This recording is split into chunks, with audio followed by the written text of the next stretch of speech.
Russia has what it seems to be two sets of rules regulating use of nuclear weapons.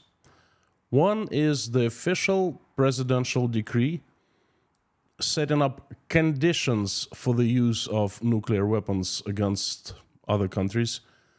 That's a public document available for everyone to read. And another one is what it seems to be the second set of conditions, confidential for internal use only and not for the public to see. Although it has not been made public in Russia, it's recently been leaked. You can easily find it anywhere on internet, and there are a lot of people talking about it, discussing it. What are these conditions of using nuclear weapons that could lead to complete destruction of human race and life on Earth completely?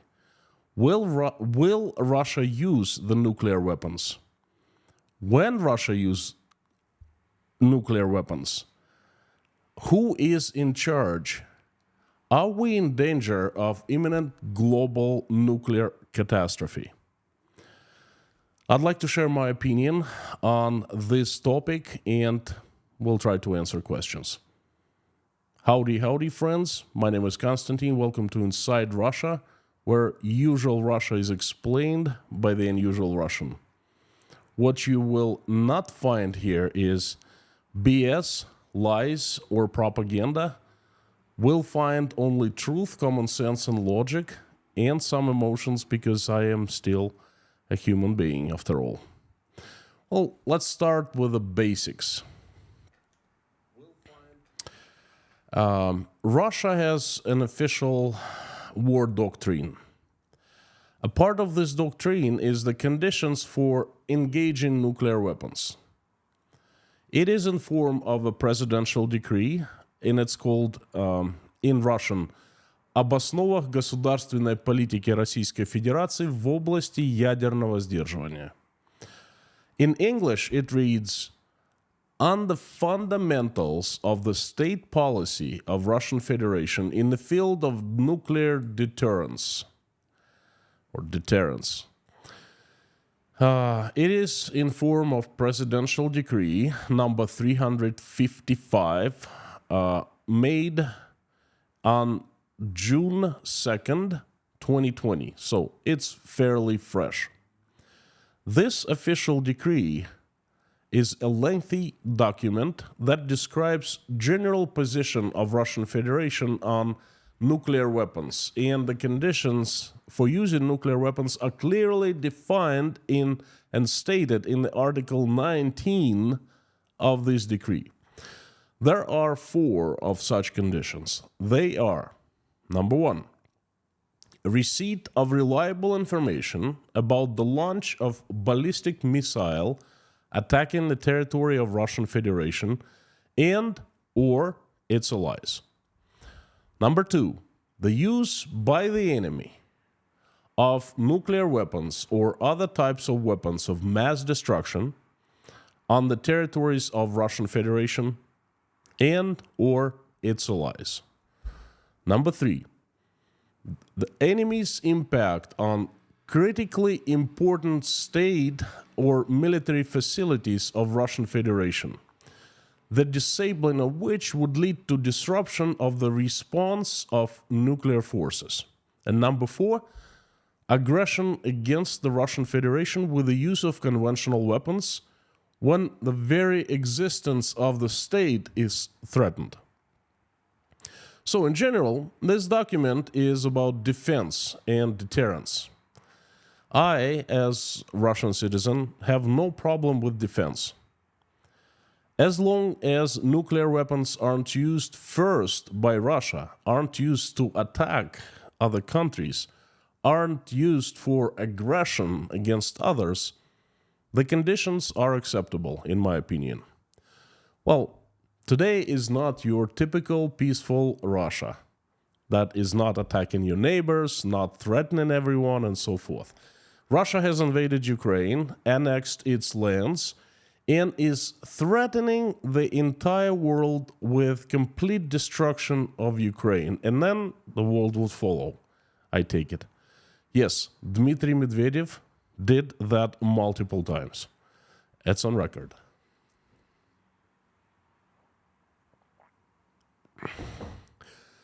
Fear of Russia using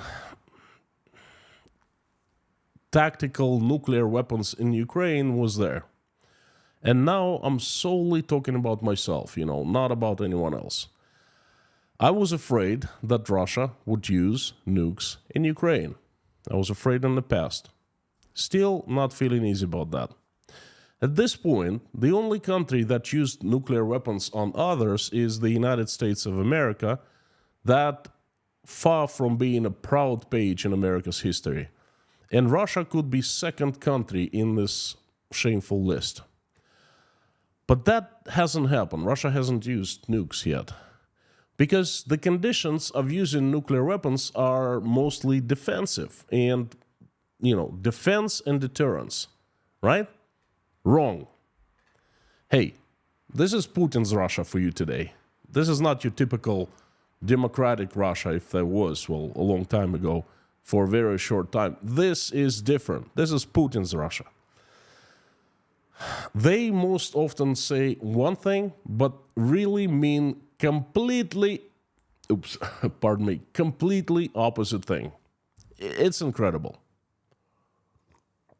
We've seen that so many times happening. Turns out that Russia has second set of conditions of using nuclear weapons. It hasn't been made official, but it has been leaked and major Western media outlets have it in possession and many have published it. So I won't be the first one to give you that news. According to this non-public document, or perhaps it's a series of different documents, the threshold of using nuclear weapons by Russia is much lower than defined in the official decree. Among additional conditions for using nuclear weapons are, I'll just give you them. Landing of the enemy troops on the territory of Russia. The defeat of formations responsible for border protection of Russia. An imminent enemy attack with conventional weapons. Destruction of 20% of Russian ballistic missile submarines. Destruction of 30% of nuclear attack submarines. Destruction of 3 or more naval cruisers, 3 airfields, or a simultaneous strike on the main and reserve coastal command centers. New conditions for using nukes. The threshold of using nuclear weapons may also be a combination of factors when the losses suffered by Russian troops will irreversibly lead to their inability to stop large-scale aggression of an enemy onto Russian Federation. Well, these mentioned above conditions are still mostly for defense,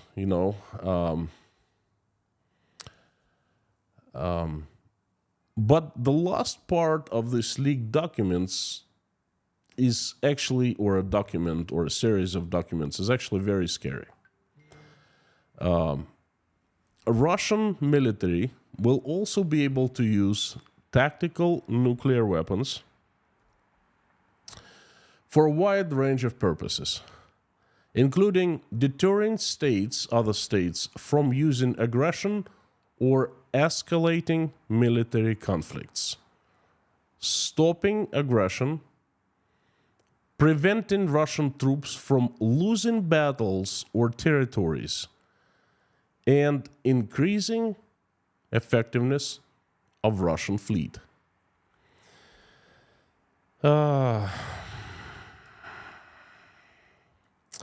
Now, since the documents are not for public, and the Kremlin declined to comment when it was asked to, verify the validity of these leaked documents, we can't really say that, they are 100% accurate and have been adopted by Russian armed forces. But many military experts all around the world tend to consider the documents valid and real. And this is very scary because, from what I understand, this isn't about defense anymore. This second set of conditions is not about defense anymore, any longer. They aren't talking about defending Russia anymore. But basically, they give themselves the right of first strike depending on various conditions.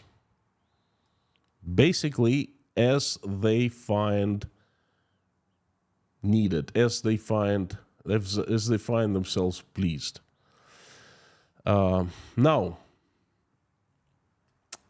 you are aware of the conditions for such a strike, first strike.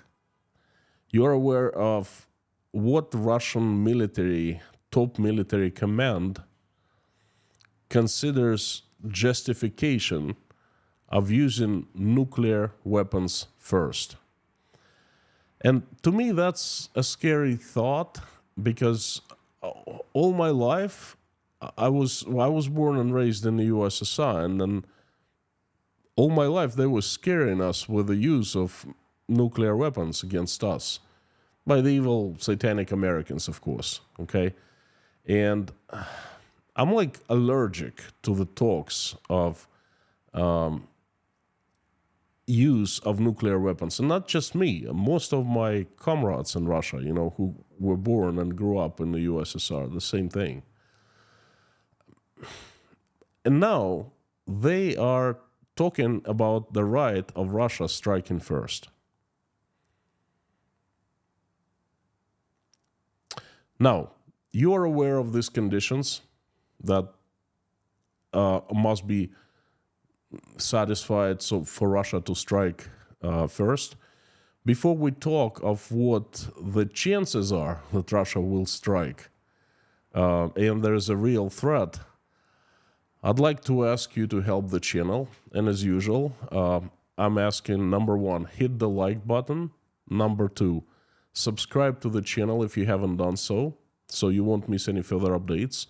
Number three, share this message with other people in your social media accounts. And the most important, please comment. Give me feedback. Give me your opinion, what you think in the comment below. When I read comments, anything really, even when you disagree with me, that's fine. It makes me feel that my work is useful, appreciated, and it makes me feel that I touch people, okay? And if you have nothing to say, please drop me a couple lines of encouragement. I love reading those, so thank you so very much.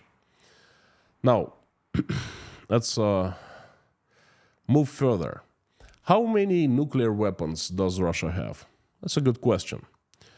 According to information that I found in the open,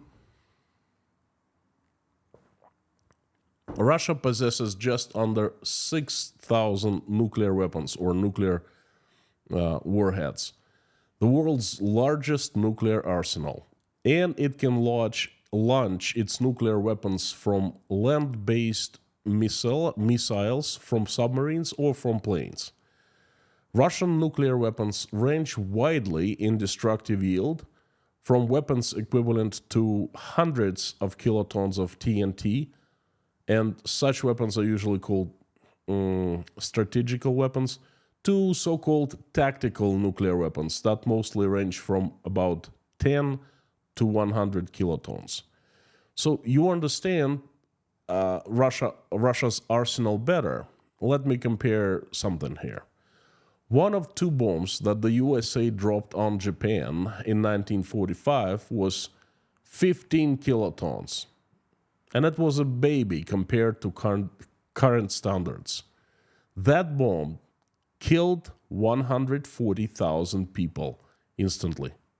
So make no mistake about it, Russia possesses the nuclear arsenal that could easily destroy all humans and even all life on Earth. Now, who in Russia can make the decision to use the nukes? Can Vladimir Putin solely press the red button and nuclear missiles would fly off? The good news is no, he cannot. There is a procedure in Russia for the launch of nuclear missiles, and there are steps involved. Step number 1, Commander-in-Chief, the president, only gives the start to the procedure. He doesn't press the button, actually. He issues the order. Step number 2, the launch of intercontinental ballistic missiles and submarine-launched ballistic missiles, as well as strategic cruise missiles with nuclear warheads, is carried out by independent, appropriate combat crews. So, in other words, each launch is done by an independent, separate crew. Step number 3, the combat crews must receive special codes from, but that's the details that I'm not aware of, but I just know the general procedure. So they must receive the orders and the codes and things like that from 3 separate sources. 3 people must submit the orders or approvals along the codes, with the codes. They are the president, the Minister of Defense, and the Chief of General Staff. Right now it's Putin, Shoigu, and Gerasimov. So the president cannot launch a nuclear strike solely, and that's a good news. But still, Putin is calling the shots in Russia, so he'd be influencing others on this topic if he decides to do the unthinkable. And finally, what are the pros and the cons of Russia executing nuclear strike on any other country? First, I'd like to give you the pros, the way I understand them. Number 1, Vladimir Putin has violated many international laws. He has lost all regards to international laws whatsoever. Nothing stops him from doing anything he wants to. He doesn't have to look at other countries, at the approvals, and so forth. He has gone rogue, okay, and he doesn't have to even consider anyone. What he can do, we don't know. Perhaps himself, he doesn't even know. Number 2, some words, decisions, and actions of Russian president show that he does not assess, analyzes, takes the reality in a straight way, okay? Perhaps there are some medical conditions we don't know about, okay? Perhaps those medical conditions can influence his decisions. Perhaps such medical conditions can, move him to make decisions that without such medical conditions he would never do. Number 3, Zugzwang. I've been talking about it for a long time. It seems like Russia right now is running out of resources, or actually the resources have been greatly depleted and they're just being spent, and there's nowhere that the resources can be gained from. Russian economy is not doing well, and I've spoken so many times on that, and I'm not the only one. Other economists that I respect are of the same opinion. And if the war with Ukraine continues, well, it's been 2 years already, so if it continues for some considerable time, Russia really has no moves, okay? The very last few weeks have brought Russian leadership, really bad news. China is isolating Russia financially. because it is afraid of the secondary Western sanctions on its financial system. The Turkish have just announced that they are stopping the trade. They're banning Russian companies and Russian vessels, ships, from entering Turkish ports, load and goods and send them to Russia. So that's a huge blow. And there have been many other actions that further and further isolate Russia from the rest of the world. So Russia is running out of resources: money, people, technology. And it'll be bleeding more and more. And what can happen is Putin can find himself in a situation, well, he is in that situation already, that every single step he takes, any step, would land him into a worse position. If you play the game of chess, you know that this position is called Zugzwang, and it's not a good position to be in. So he simply could be acting like a bleeding, cornered animal at some point. And that's, in my eyes, reason number 3, pro number 3. And number 4, and that's really scary, recent talking of potential use of nuclear weapons by a lot of people inside Russia. Yes, there are talks now, where before there was an unspoken ban on such talks. No one talked about using, just crazy. Anyone who would mention would be ostracized and considered labeled crazy and would not be a part of the establishment, because this is crazy. To use nuclear weapons on others is crazy. Now, many Russian officials threaten. Not just talk, but threaten. Vladimir Putin, very recently, a few days ago, addressed the Federal Assembly of Russian Federation, where he had 2 major messages. First message was the big one, over 2 hours long, hour and a half or so, to Russian people. And the second message was right in the beginning, and it was a very short one, very concentrated one, very sharp one, and it was to the world. And he was threatening, as he was speaking, he was threatening the West. He was saying that we have capability and will to actually move war onto your territory. And we have all the means. And he mentioned strategical nuclear weapons.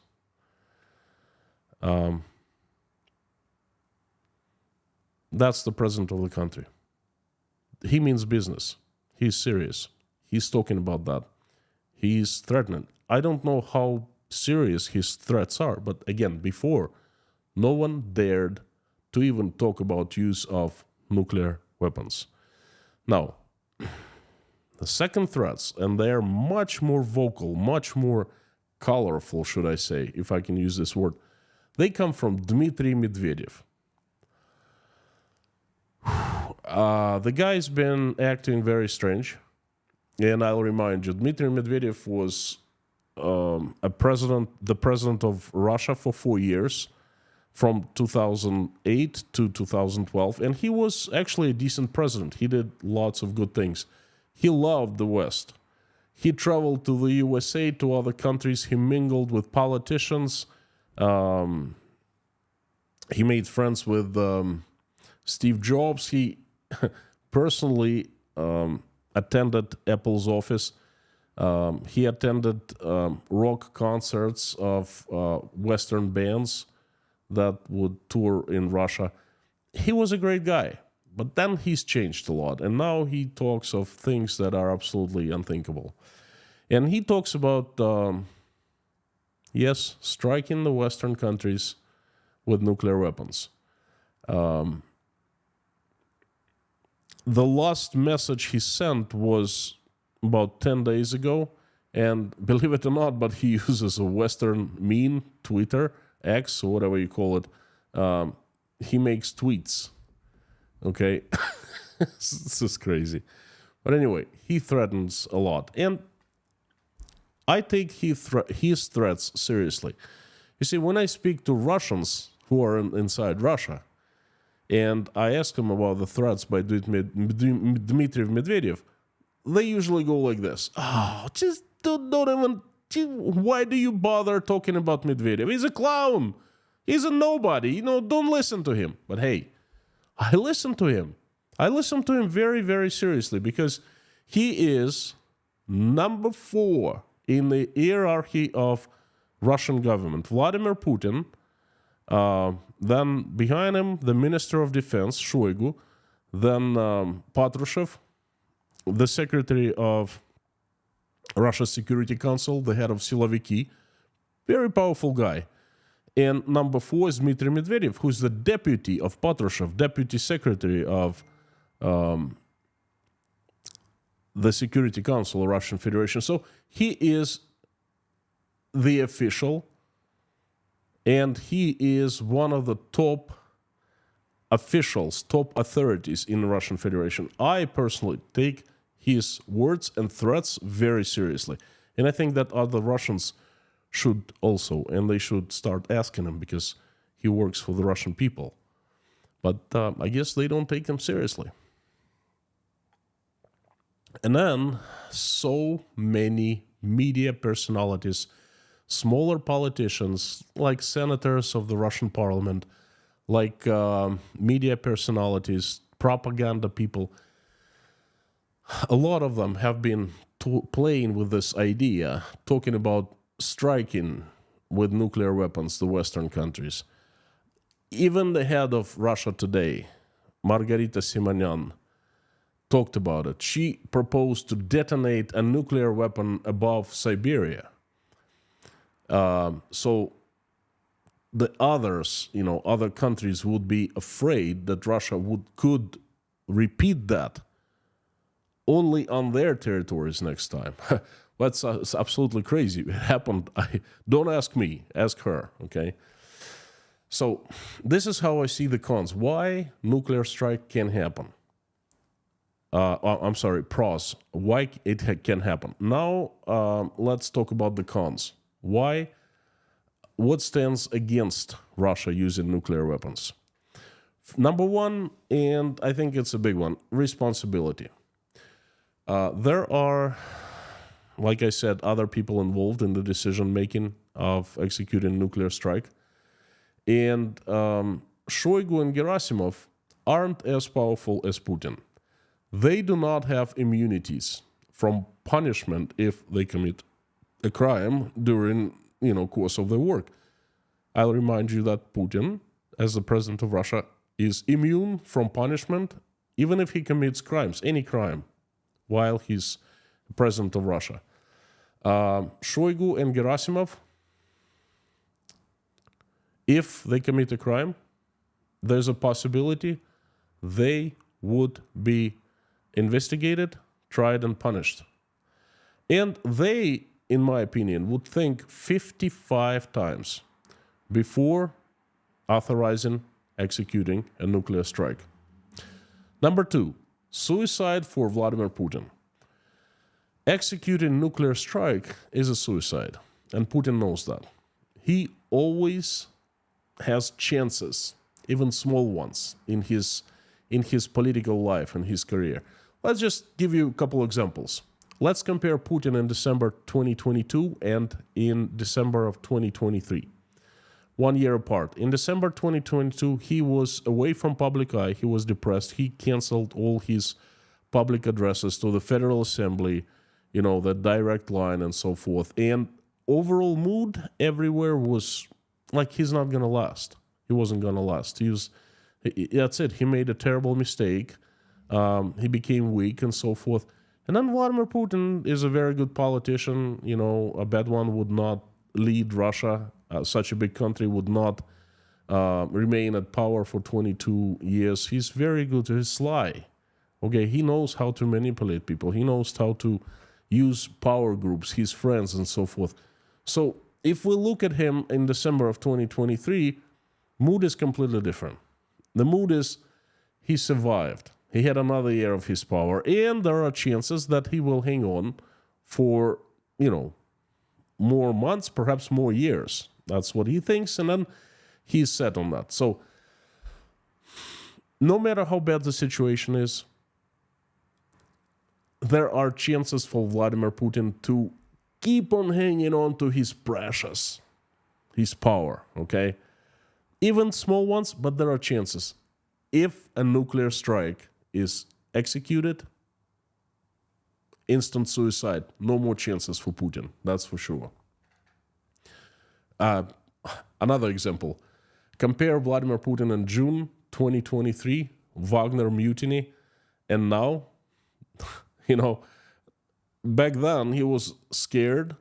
He appeared to everyone. He thought that he fled Moscow. He, flew to St. Petersburg when Wagner was closing in on Moscow. He was addressing the nation. His hands were shaking. His eyelid was jumping, like back and forth uncontrollably. And he just seemed small, okay? And now he stands tall. February 29th, he was addressing the nation. He's at power again. He's at top again, and so forth. Uses nuclear weapons, instant suicide. He knows that. And I think that keeps him in check. And number 3, and that's probably even more important than suicide for Vladimir Putin, for number 2. Number 3 is suicide for Russia's power groups, the elites. You see, the elites are plentiful, and the elites are mostly Putin's friends, but, his close friends are few, and most are people who Vladimir Putin created. Siloviki, the oligarchs, and so forth, the politicians. A nuclear strike would change everything for these people, everything, and there are thousands and thousands of them. And they don't want the change. They want to remain at power. They have lots of money. They have lots of power. They have future. They like to see their kids grow. They like to see their kids living in New York, in Miami, in London, I don't know, in Nice. They like to use their yachts overseas, okay? They like to be at the top. They like to command Russian people. They like the power they have. And they don't want that to change. They play games. They feud with each other. They eliminate each other, but that's their life. They don't want to die or lose everything at once. And if such nuclear strike is executed, that there's a good chance that the elites will lose everything. There's 100% change. Things will either change for them or that's it. They won't be no more. So I think this is, in my eyes, so far the most powerful the most powerful thing that guarantees that Vladimir Putin would not use the weapon of last resort, nuclear strike, on Ukraine or on any other country. But still, the current situation scares me. And what scares me the most is the talks. And it seems like propaganda, politicians, Putin and his buddies, everyone in Russia who is in charge, they have started normalizing the situation about using the nukes. They've started planting the seeds of this crazy idea, the most crazy idea you can ever think of, using nuclear weapons against. We've seen that done once, well, actually before, twice, in Hiroshima and Nagasaki. And I think none of us wants to see that happen ever again. But they've started talking about that. They've started planting this idea into Russian people's hands that there's a possibility of using nukes because we're surrounded by the enemy, because they want to destroy our sovereignty, because, we have no choice, because they force us. You know what? If there's a choice between using nukes and losing sovereignty for Russia, hey, losing sovereignty does not look like a freaking bad choice, okay? So it looks like they've started preparing people for possibility of such action. And to me, that's scary, scary, scary. Again, I was growing up in the USSR, and then the scariest thing for me as a kid was a nuclear war. And I was ready for it because they made me ready from the grade 1. They taught us what to do. They taught us how to stay prepared. They trained us and they gave us materials to read. And I thought it was imminent. I thought it was coming. I don't like that feeling. This is very scary. I want my kids to live. I want my kids to grow up and marry and have children, and them grow up and have children and so forth, Now there's a bunch of criminals that they seized power and the nuclear weapons, and now they're threatening everyone. That's just not right. That's scary. What gives me hope? That is clearly suicide. And even if Vladimir Putin wanted to go bang style, to eradicate entire world and take the entire world along with him, there are other strong men in Russia who perhaps don't want to commit suicide, who perhaps don't want to change. They want to keep their money, they want to keep their power, they want to keep their country that they can control and run and order and, things like that. And I think that's, in my eyes, is the biggest hope I have.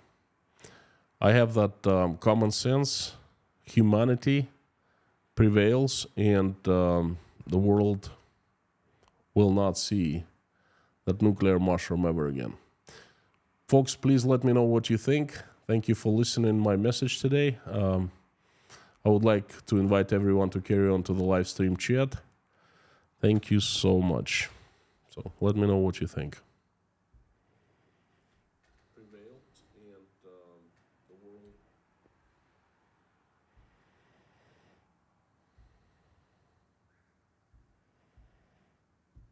Live stream chat's on. Thank you again. I missed a few days. Back to my normal schedule every day at the normal time. The fantastic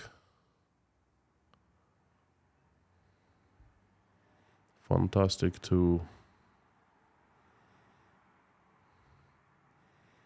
see everyone here, the usual suspects. And if you are at Inside Russia for the first time, please know that this channel has the best moderation team in the world. Lorna, Mami K, Bob S, Harry Potnan, Amir Fasad, and Dirk are the greatest people, and the best moderators in the world. Thank you so much for coming. Folks, if you want me to see your comment or question easier and faster, please mark it in orange by putting Inside Russia after @ and put your message or comment in all caps.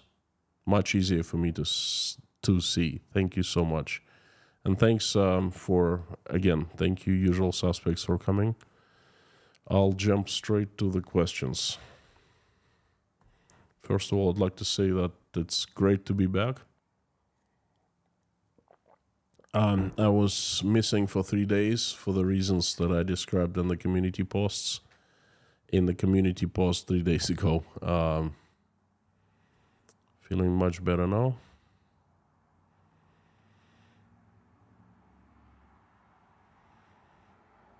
Mr. Kaliskin finally made it to the live stream.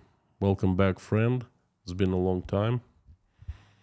Sam K. the Legend, howdy. Koshkin Dom. Leitmotiv for me, howdy.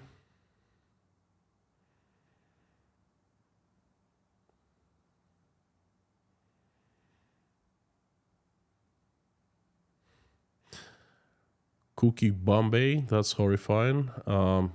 It is horrifying. That's the most horrifying thing I've so far of this war, and not just war, but this Russia going rogue. Okay, that's the most horrifying thing. Andrew Baker, thank you so much. No message, but your message is loud and heard and much appreciated here. Thank you. SVR from Switzerland, howdy. Just Terry, good to see you again. Gave me some hope. Hope is what we all need, that's for sure. Terry, you have no idea how much I've thought of, how much I've given this topic a thought, how much I read and looked and thought about it. Mike O'Neill, howdy, from Jenkintown Town, Pennsylvania, howdy. Mike, would you please let me know if you still need to be in a prayers list? Sandra Workman, howdy.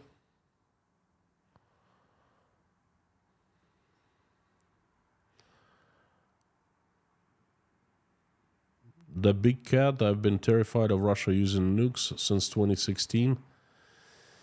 Please forgive me, friend, because, Russia is maintaining nukes, also using my money as a taxpayer. I'm not Russia's taxpayer anymore, but I used to be, and I definitely was in the past, and from 2016 to 2022. And also when the nukes were built, I don't know if they build them anymore, but they definitely were maintained using my money.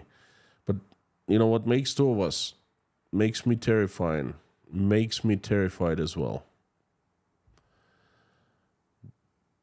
Jake Allen, thank you so much. Don't worry too much. James Bond will sabotage their plan before Putin presses the button. Well, love the message. Thank you so much. Thanks for the support. Thank you. Fantastic to have you, and always great to read your comments, questions, or remarks. Thank you.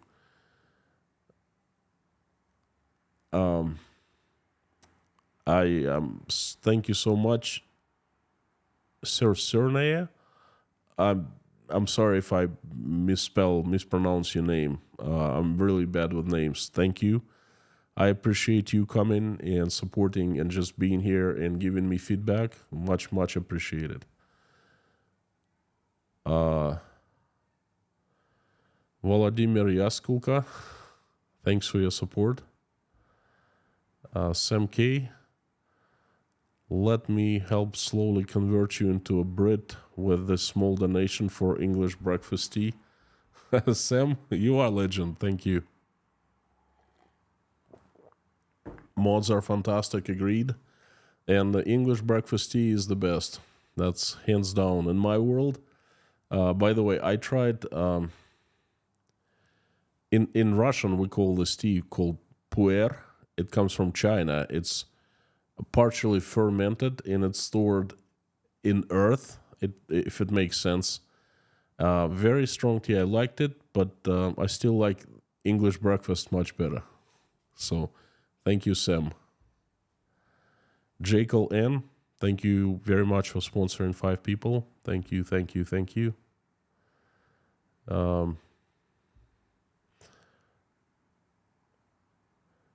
Jelai Fritz, thank you so much. What I personally fear the most is a nuclear escalation between Russia and China, especially with China claiming Russian territories as theirs. You know, I have given this a thought. It does not scare me that much because I don't think China would confront Russia in a direct way. Chinese are much smarter and much more sly than that. I don't think they need to declare war on Russia. They will buy the Russian politicians out.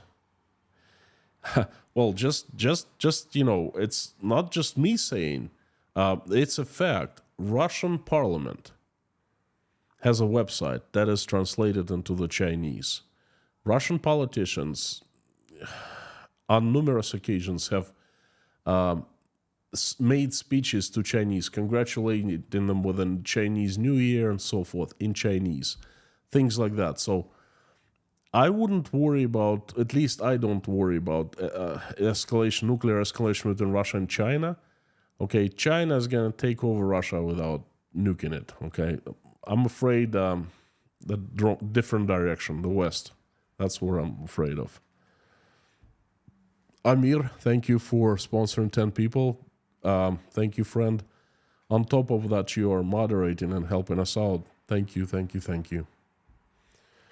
Mac from Switzerland, howdy, friend. China, as Putin's most important supporter, does not want to have the use of Russian nuclear weapons because they would lose too much influence through trade. That is also true. Chinese position on the trade with Russia is very odd. I can't make what is happening. I can't make of it. The Chinese have started isolating Russia financially. The Chinese banks, 4 large Chinese banks, closed their doors in Russia. And as far as I understand, as far as I know, no Chinese banks in China now do transactions with Russian companies. That has affected the trade between Russia and China tremendously already. The latest new data I have, just in the month of February, the trade fell by 33%. This is huge. Okay, and if it goes like what we've been seeing for the past few weeks, the Chinese kind of announced right before the New Year, Chinese New Year, which is February 14th, I think. So if this will continue, this trade escalation will continue, then we will see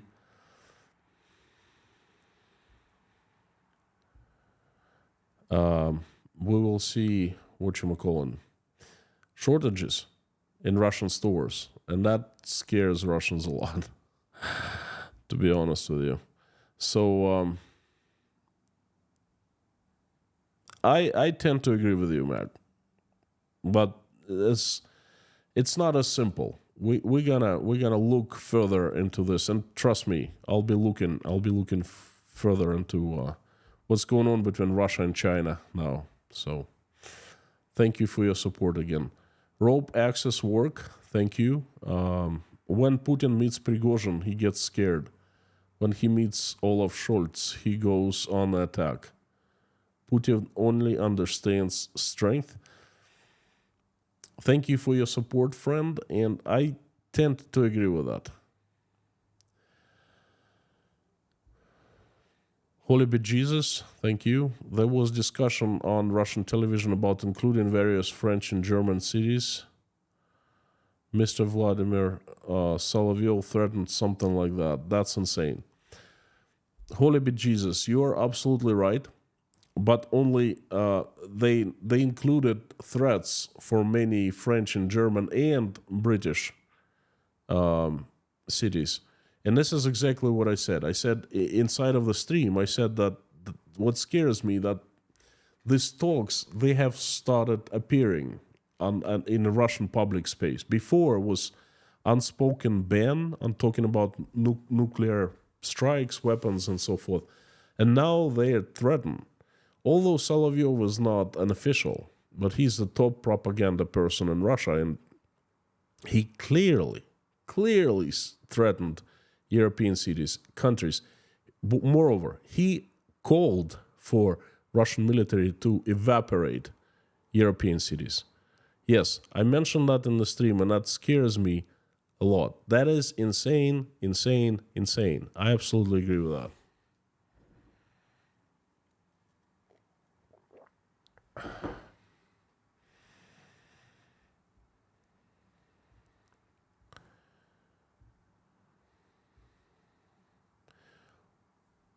Boy cut China. Adolf and Stalin were friends as well, briefly. Well, I'm not sure what you mean, but Yes, they were. They were. And that's a different story, though. Paula W., been watching every stream for 2 years. I know, and thank you so very much. You are officially a pillar, or the pillar. What's right to say? The pillar of Inside Russia community. Okay. I think I should. We should make this name for some people, and you are definitely, you and Susan M. are the two most long-standing sponsors of the channel, as far as I understand. Thank you so very much. When Putin meets Prigozhin, he gets scared. All right, rope access work, I already saw that. Boycott China. Thank you so much again. Didn't he try a nuke last year and it failed? No. It would have been the news. As far as I understand, he did not do that. Druzilla, howdy.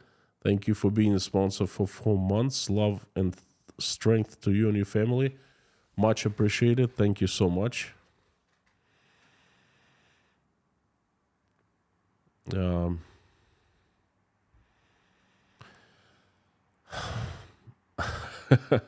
Darth Lada, I think I know who you are. Thank you for your service to the channel in the past. Mama is doing good. Thank you very much. She's enjoying right now. She's back home, her home, not mine. I showed her messages from you, and she was very, very happy to see them. She's very happy that she has a fan. Thank you. Crusader Damien, thank you so much for coming back and supporting. It's up to us to deter Putin by reminding him and Russian people that we are too the nuclear superpower. We will not hesitate. This is deterrence. This is deterrence and not deterrence, okay? Different circumstances.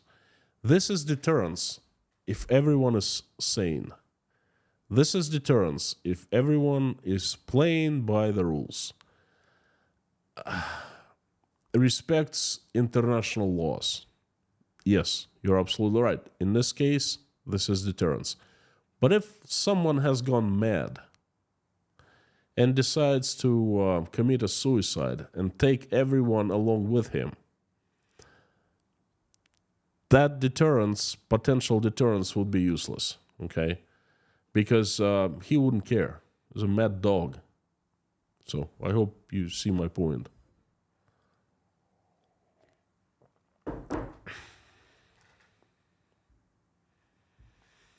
Mac, again, thank you. I live in Switzerland, the safest country, fortress in Europe, with the most shelters per inhabitant, and yet I'm afraid, respectful of the secondary effects of the use of nuclear weapons in Europe. You see, I'm now living in Uzbekistan. It's far away from Russia. And yet I am in the same position as you are. I am afraid of the secondary effects of the use of nuclear weapons in Europe, in America, in Russia, anywhere.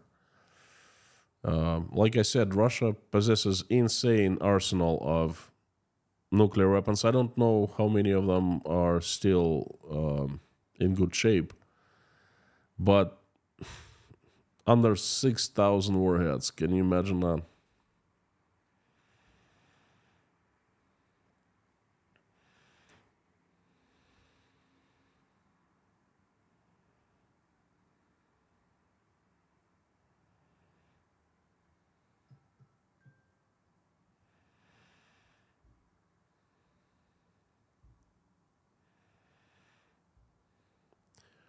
Lorna, Mommy, the mods. I was late today. I was fine-tuning Nightbot, but I'm afraid it's not working. I'm sorry. Well, let's try Nightbot. Has anyone tried it? But I have a pretty uneasy feeling that it's still offline. And I've tried and I tried and I tried.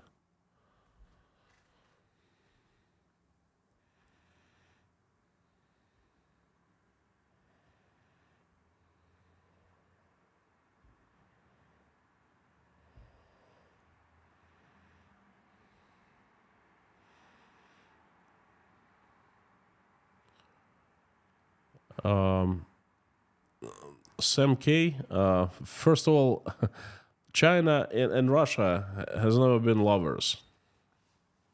Have never been lovers. China is playing its own game.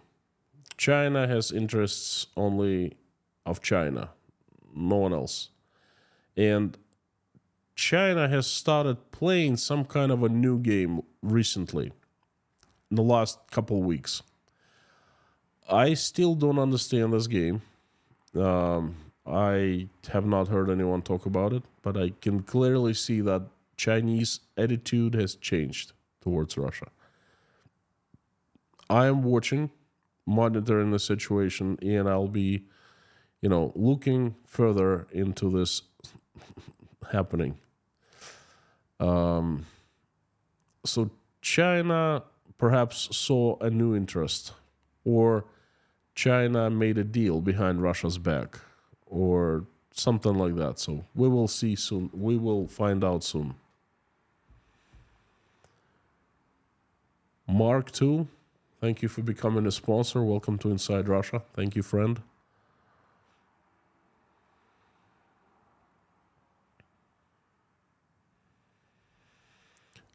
Keith from Hawaii, American F-35, just certified to carry nukes. I think that the USA has plenty of other means to deliver nukes, not just F-35. So it's not the breaking news, so to speak, if you know what I mean.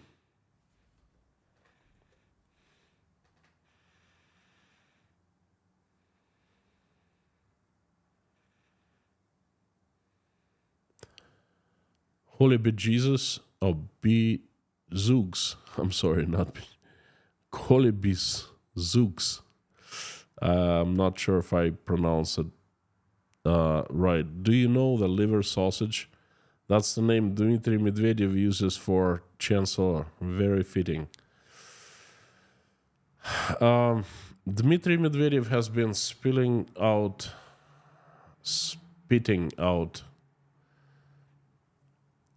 hate. I don't really know what's happened to him. There are different theories, not just me wondering. Other people are wondering as well. He was much better president than Putin was. He did so many good things to Russian people, and now he's spitting out hate to world leaders, to the countries, and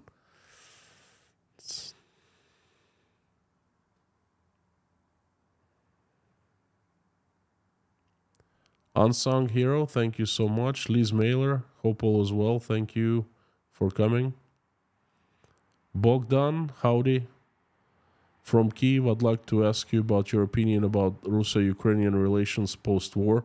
Not good. I don't know what to tell you, Bogdan. Many Russians still think in this crazy bubble of theirs that they're fighting the bad Ukrainians, the Nazis, and the rest of the Ukrainians are suffering in Ukraine, and Russians are there to liberate them. Well, I know it's far from the truth, the farthest you can get from the truth. How? This is such a deep question. How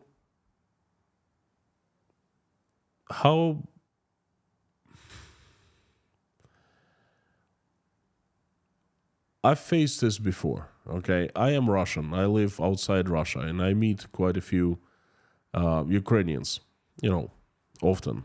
Here in Uzbekistan, I met a lot of Ukrainians in Turkey when I visited there. I met a few Ukrainians in other countries not too long ago. When I meet a Ukrainian person who doesn't know me, but a person understands I'm Russian, because obviously it's really easy to say. I have a feeling of shame, and if Ukrainian doesn't spit into my face, I consider it good, okay? Because they have every right to do so. And this is my opinion on how this relations will be post-war. It's gonna take, I don't know, generations for the relations to normalize somewhat, okay? Now, of course, it depends on Russians. Let's say that Russians come out and say, hey, you know what, we are so sorry and we repent. We will try to make it up to you and we understand what was done. We were blind or whatever. But I don't think they will do that, honestly. I don't think they will do that. And I don't have faith in good relationship between Russian and Ukrainian people. Sorry, but this is a brutal honesty.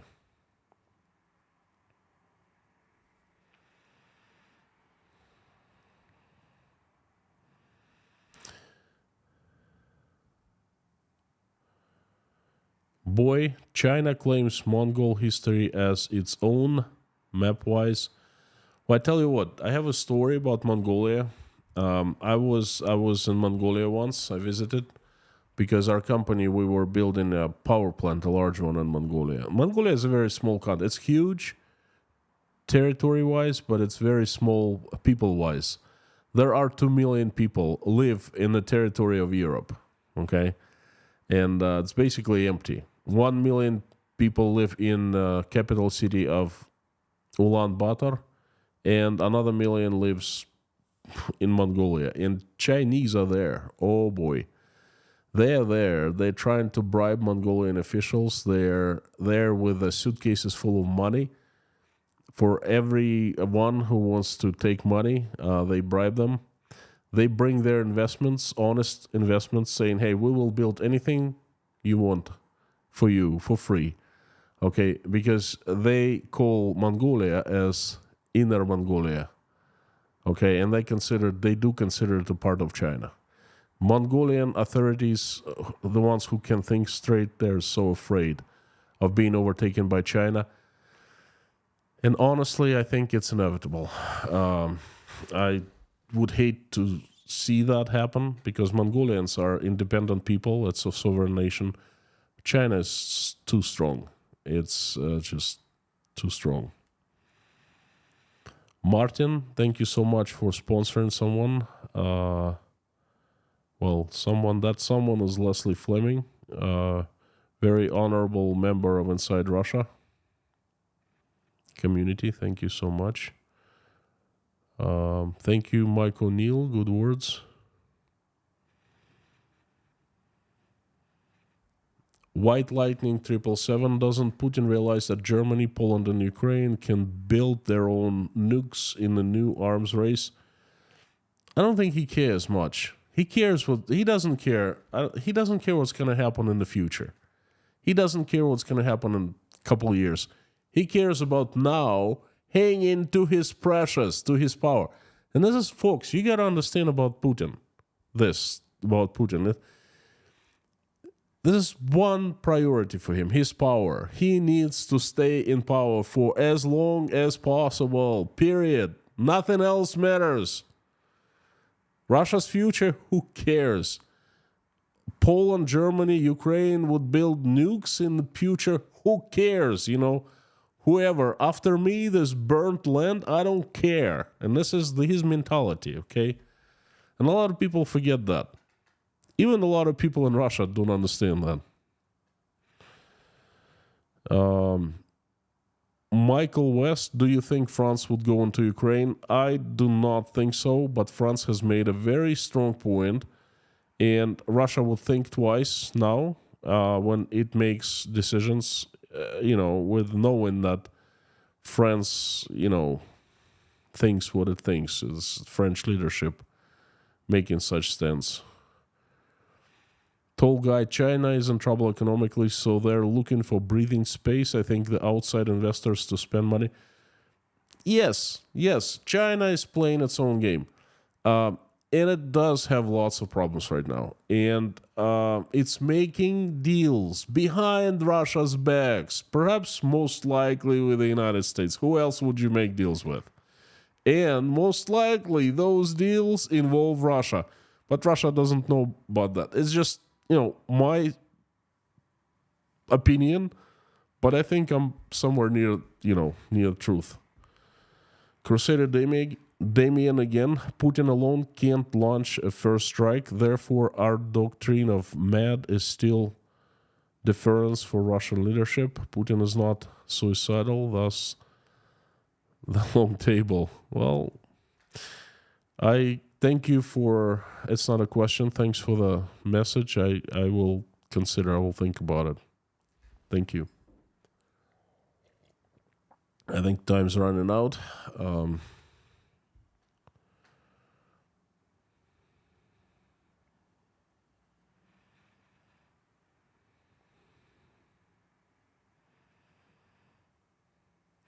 David Porter, howdy K, not a good message, nothing good happening here, people are getting very nervous, hope things change, but lost all hope, very depressing.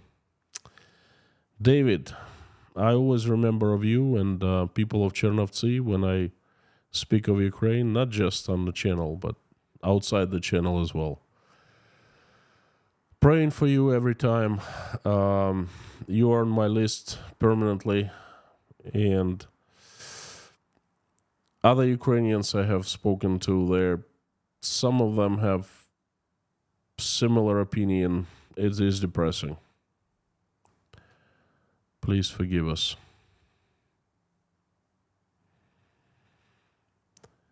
Sunny BG, Konstantin, do you think one day Russia will be a normal and peaceful country?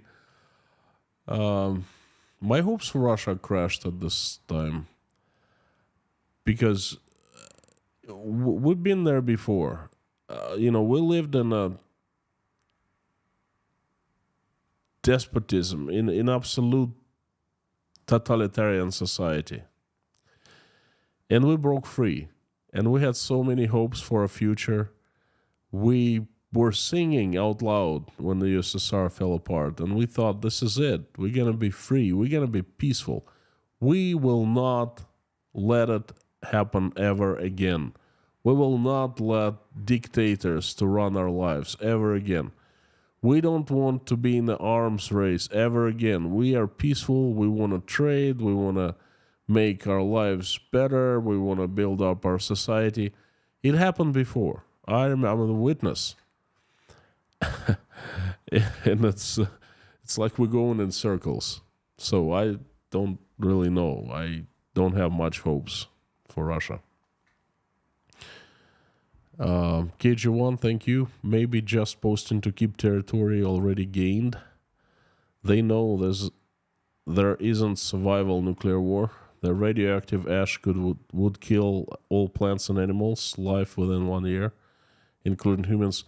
KG1, this is exactly what I meant. At the end of the stream, I was saying suicide. They know if they strike, someone else will strike back. Most likely the United States and China. And they know it's going to be the end of the world. At least it's very likely. Or the end of the world as we know it. And they know. And this is suicide. Well, we'll see. I hope it doesn't happen.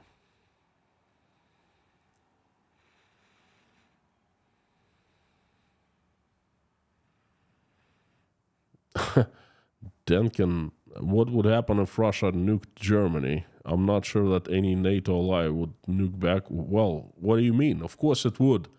All would nuke Russia back at the same time.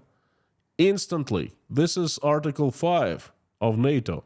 Why would NATO exist in that case if it wouldn't nuke Russia, This is... I don't know. I don't understand the question. Of course it'd be retaliation.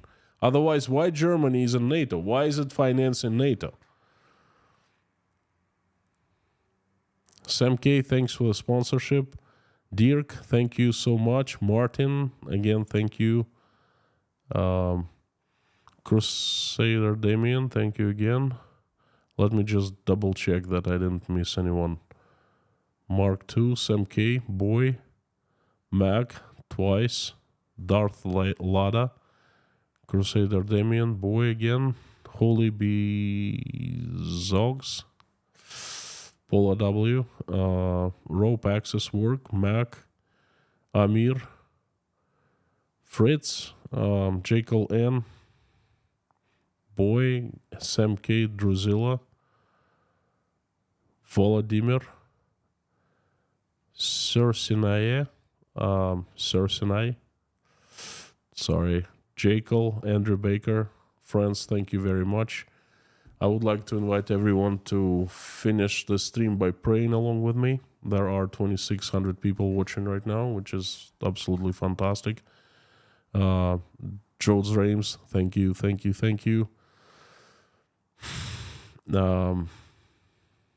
you.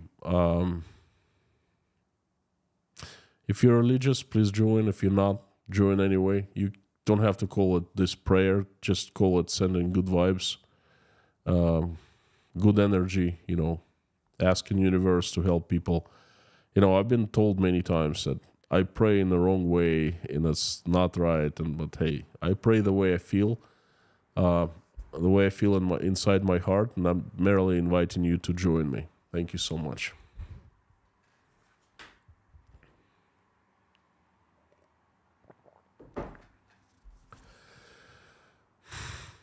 Dear Lord Jesus Christ, thank you so much for giving us this day.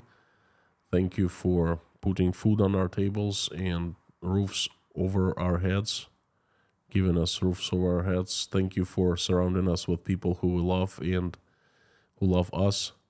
Please give us wisdom to keep the skies above our children's heads peaceful and safe, and raise our children the way that when they grow up and become adults, they will make this world a better place and will never engage in any wars.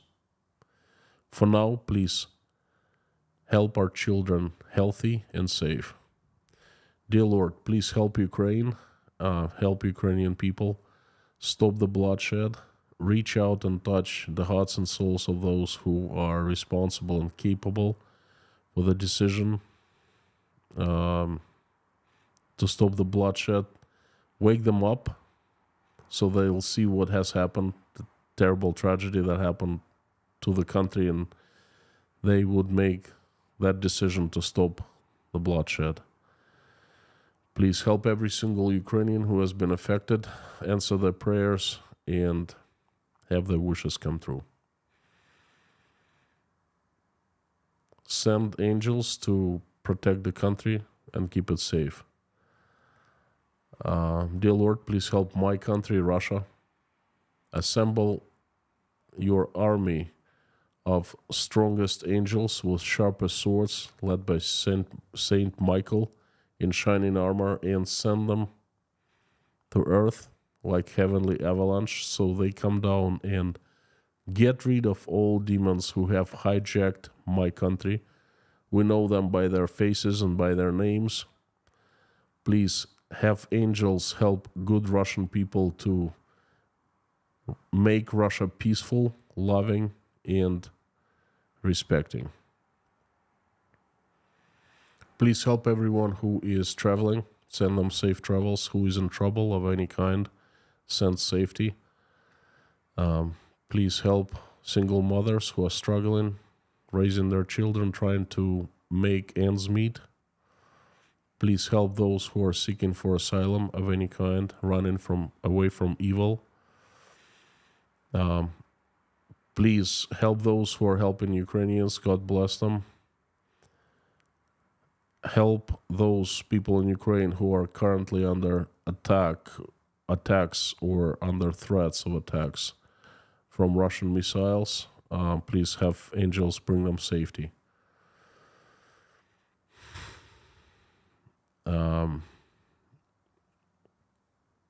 Dear Lord, please help all who are hungry, sick, homeless, jobless.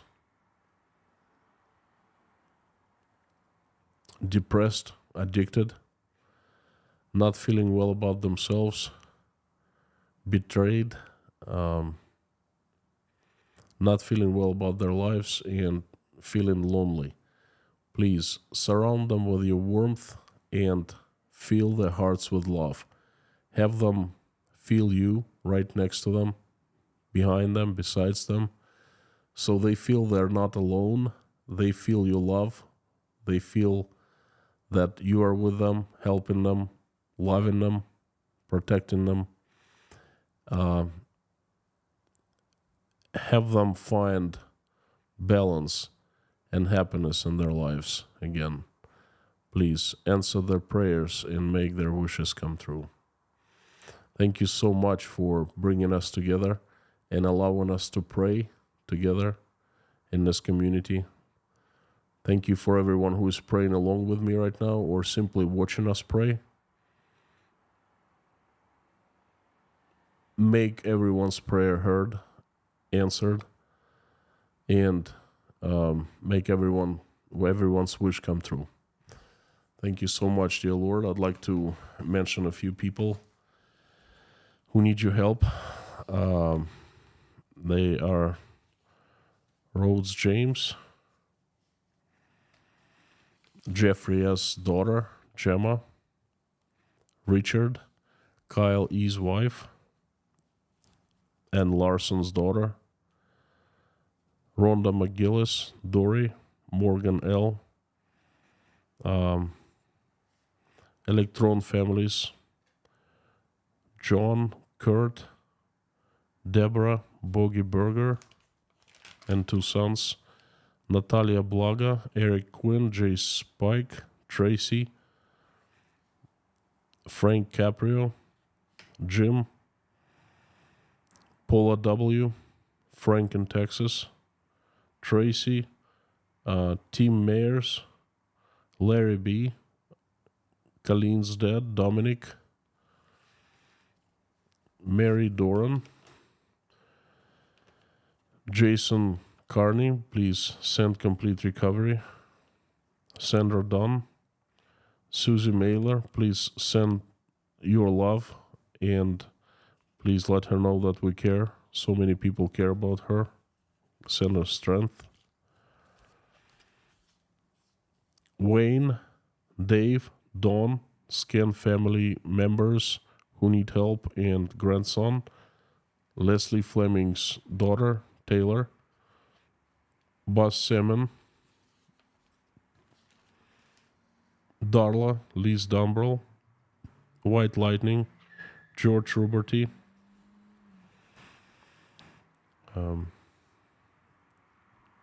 Julia Haney, Natalia, Yelena, Jake, Michael, Oля, Dasha, Sky, Svetlana, Randolph, Mr. Dean Spooner and his church, Lisa Kumrian, Liz, Karen, Grace Philosophy, David Porter, his family, wife, daughter, and all people from Chernovtsi, Ukraine. Leif, Stefan from Sweden, Terry Carter, Joan Lee McMahon, Alvin, Meta Spencer, Pamela J. And I would like to ask you individually for a little girl named Sarah who's still fighting for her life.